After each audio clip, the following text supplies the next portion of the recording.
Well, David, you confirmed Thursday that the U.S. conducted a series of strikes in Yemen since the raid that killed Navy SEAL Ryan Owens in January. What action did the U.S. undertake and what happened?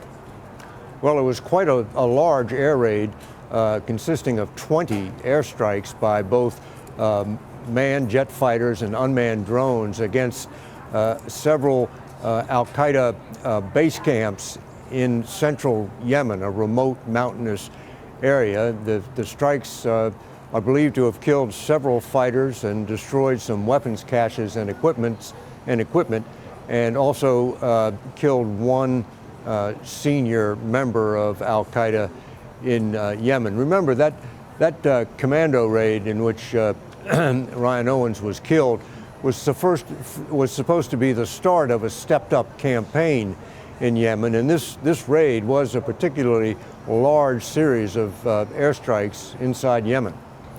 In the meantime, David, the White House is dismissing reports that Yemen raid you just mentioned did not yield any valuable intelligence. What are you hearing? Well, it produced a three-page summary of intelligence that was presented to Defense Secretary Mattis, and I'm told that although the intelligence contained there did not contain any smoking guns about specific terrorist plots, it did give clues to the kinds of plots that Al-Qaeda is working on. Specifically, it mentioned and it had information about new types of explosives that Al-Qaeda is working on and new tactics it's teaching its fighters.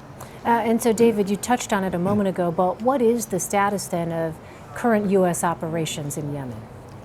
Well, I'd say this series of 20 airstrikes overnight is a pretty good sign that the commando raid did not derail this new campaign against Al-Qaeda in Yemen. Whether or not there will be another commando raid anytime soon remains to be seen. But the fact is, you can't take down a terrorist network using airstrikes alone. Airstrikes can kill people, but they can't collect intelligence. You have to go in on the ground, collect laptops, collect cell phones, collect hard drives, get the intelligence off of those electronic media, and that is how you take down a terrorist network.